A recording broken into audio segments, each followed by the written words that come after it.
Assalamualaikum warahmatullahi wabarakatuh. Bismillahirrahmanirrahim.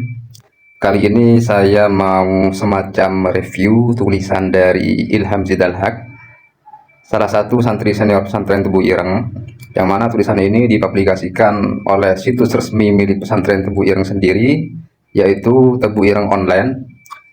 Dipublikasikan pada tanggal 31 Juli 2023. Tulisan ini untuk menepis misalnya ada yang menyaksikan Mbah Yai Hasyim Asy'ari pernah berguru pada kalangan habaib. Misalnya ada yang menyaksikan seperti itu.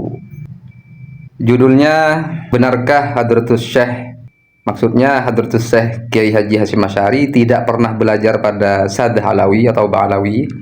Kalau boleh diperluas maknanya, benarkah gurunya ulama Nusantara tidak pernah berguru pada kalangan habaib? Kan Kiai Hasyim Asy'ari ini termasuk gurunya ulama Nusantara, maka Habib yang menjadi gurunya beliau berarti juga gurunya ulama Nusantara juga. Jawabannya saya langsung ke narasi ini. Namun ada beberapa guru utama beliau yang mempengaruhi dalam membentuk keilmuannya.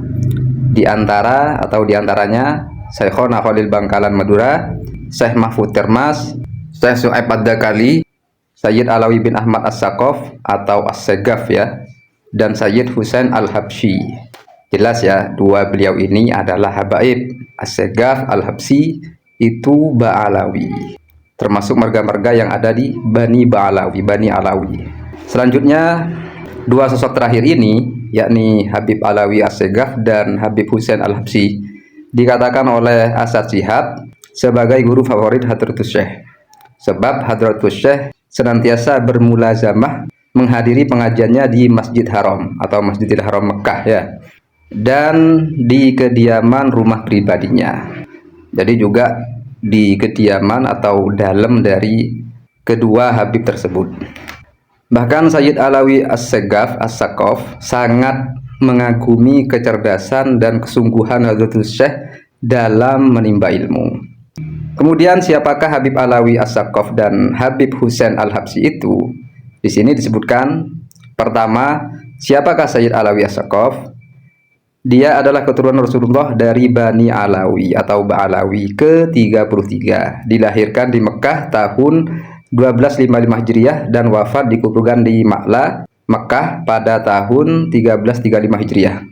Dia juga menjabat sebagai Naqib Bani Alawi di Mekah. Nah, kadang pendukung Kiimat itu bilang habaib itu tidak diakui di Saudi atau di negara-negara Arab sebagai keturunan Nabi. Lah ini apa? Bukan gak diakui lagi kalau seperti ini ya. Justru menjadi nakib atau penjaga nasab keturunan Nabi dari jalur Ubaidillah Ba'alawi di kota Mekah. Jadi gak masuk akal kalau ada yang mengatakan nasab para habaib gak diakui di Arab Saudi. Gak masuk akal.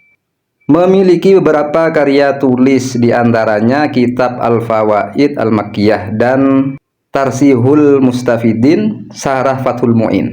Enggak kaleng-kaleng ya, sarahnya kitab Fathul Mu'in, yang mana Fathul Mu'in ini adalah kitab yang terkenal agak lebih memforsir otak kita untuk dapat memahaminya. Dua kitab ini sering digunakan rujukan oleh santri pondok pesantren di Indonesia. Jadi ini bukti kalau kitab-kitab karya dari Sadah Ba'alawi itu banyak yang menjadi rujukan keilmuan para kiai dan santri Nusantara atau Indonesia. Kedua, Sayyid Husain bin Muhammad bin Husain Al-Habsyi, lahir 1258 Hijriah, wafat 1330 Hijriah. Beliau berasal dari kota Seyun Yaman atau Sewun Yaman. Kemudian belajar di kota Mekah kepada Mufti Mekah Sayyid Saini Dahlan, Syarif Muhammad Nasir, dan Sayyid Umar Abdullah Al-Jufri. Habib juga ini ya, Al-Jufri. Beliau, yakni Habib Husain Al-Habsyi, terkenal sebagai ahli hadis dan menjadi mufti Mekah setelah Sayyid Zaini Dahlan wafat. Nah, ini perlu digarisbawahi ya. Habib Husain Al-Habsyi adalah ahli hadis, dan setelah Sayyid Zaini Dahlan itu wafat, beliau Habib Husain Al-Habsyi itu yang menggantikan posisi Sayyid Zaini Dahlan tersebut sebagai mufti Mekah. Jadi bohong kalau ada yang bilang bahwa kalangan habaib itu gak ada yang diperhitungkan keilmuannya di Mekah. Bohong. Dan Kiai Hasyim sendiri ketika di Mekah itu berguru pada kalangan habaib. Jadi bohong kalau kalangan habaib itu tidak diakui keilmuannya di Arab, terutama di Mekah. Paragraf selanjutnya dalam kitab Ziyadat Ta'liqat, Hadratus Syekh menyebut dirinya pernah belajar kitab Sahih Muslim kepada Sayyid Husain Al-Habsyi.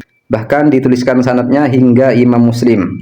Berikut sanad yang diterima Hadratus Syekh dari Sayyid Husain Al-Habsyi. Ini teks Arabnya di kitab Kiai Hasyim Asy'ari, yakni kitab Ziyadat Ta'liqat, mengenai sanad hadis yang beliau terima dari Habib Husain Al-Habsyi. Yang menarik di situ ditulis alladzi haddatsanahu as-sayyidu Husain Al-Habsyi bi Makkah Al-Mukarramah. Seperti itu. Jadi sangat jelas sekali di situ Kiai Hasyim menyebutkan as-sayyid pada Habib Husain Al-Habsyi, yang berarti beliau mengakui bahwa Habib Husain ini adalah keturunan Rasulullah. Kalau bukan keturunan Rasulullah, gak mungkin Kiai Hasyim itu menyebut Habib Husain dengan sebutan Sayyid, gak mungkin. Dan ini bukti bahwa keturunan Ba'alawi itu tidak cuma dipanggil Habib, tapi juga Sayyid. Oh, tapi kan Kiai Hasyim Asy'ari gak meneliti nasabnya. Oh, tapi kan Kiai Hasyim Asy'ari cuma berhusnudzon. Gak usah banyak tapi ya. Toh pengakuan para ulama nasab tentang sahihnya nasab habaib tetap juga ditolak. Tetap juga ditolak oleh para pembatal nasab itu. Dikira cuma junjungannya yang meneliti. Para ulama nasab dikira gak meneliti gitu. Tapi Kimar itu meneliti gimana sih? Kok kesimpulannya itu bisa berbeda dengan semua ulama nasab? Berarti kan jelas penelitiannya Kimar itu ada yang gak beres. Bukan ada lagi, banyak yang gak beres. Berikutnya saya langsung loncat ke paragraf ini. Dua sosok Habib Alawi ini sudah cukup dalam memberikan jawaban bagi orang yang meragukan atau menafikan bahwa Hadratus Syekh pernah belajar kepada keturunan Rasulullah, yakni habaib atau sadah, para sayyid. Padahal masih banyak guru beliau dari golongan habaib dan sayyid, diantaranya Sayyid Abbas Al-Maliki Al-Hasani, Sayyid Ahmad bin Hasan Al-Attas, dan lain sebagainya. Al-Attas ini sudah maklum ya, satu marga dengan Habib Hanif Al-Attas, menantu dari Habib Rizik Syihab. Maka jelas tulisan ini cukup untuk menjawab kalau ada yang menyaksikan bahkan menafikan Kiai Hasyim Asy'ari punya guru dari kalangan habaib.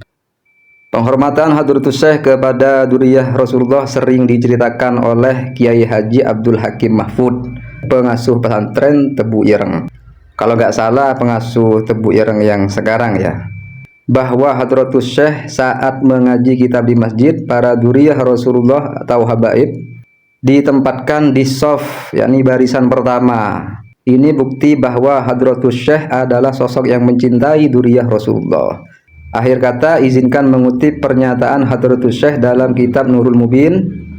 Wabil jumlati fayajibu ala kulli mukallafin ayyuhibba ahla baiti nubuwati wa jami'as sahabati minal arabi wal ajami wa la yakuna minal khawariji fi budi ahlil baiti fala yanfa'uhu hina idzin hubbus sahabati wa la yakuna minar rawafidi fi budi sahabati fala yanfa'uhu hina idzin hubbu ahlil baiti wala yakuna minal juhalai at-tugham haitsu yakrahuna al-araba bit-tab'il malam.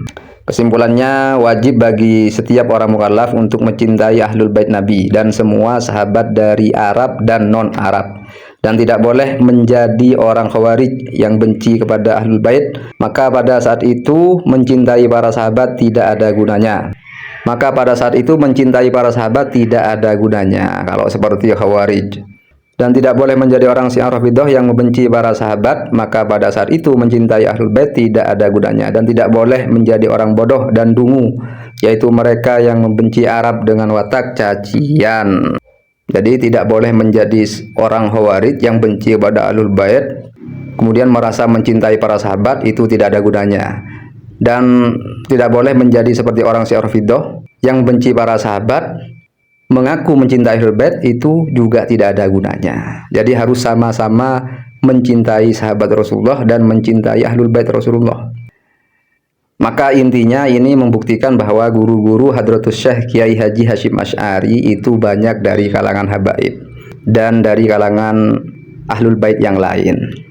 Yang berarti kalangan habaib itu termasuk gurunya ulama Nusantara. Karena sanad keilmuan Kiai Hasyim, dan sudah jelas tadi kalau beliau itu berguru langsung kepada kalangan habaib, yang mana beliau ini termasuk gurunya ulama Nusantara, itu bersambung pada kalangan habaib. Tuh sanad keilmuan beliau. Maka hati-hati kalau menarasikan buruk pada semua habaib ya. Karena di antara mereka itu ada gurunya para ulama kita, gurunya guru kita. Dan dari narasi di kitab Nurul Mubin barusan, Kiai Hasyim mengingatkan agar kita umat Islam menghormati bahkan wajib mencintai semua keturunan Rasulullah, yang termasuk habaib maksudnya itu. Karena sudah jelas tadi bagaimana takzimnya beliau Kiai Hasyim Asy'ari pada para habaib. Ditambah lagi beliau menyebut sayyid pada kalangan habaib, yang berarti para habaib itu adalah keturunan Rasulullah. Ini pengakuan dari Mbah Hasyim Asy'ari sendiri, sesuai di kitab beliau barusan ya. Demikian yang bisa saya sampaikan, kurang lebihnya saya mohon maaf. Semoga ada manfaat. Assalamualaikum warahmatullahi wabarakatuh.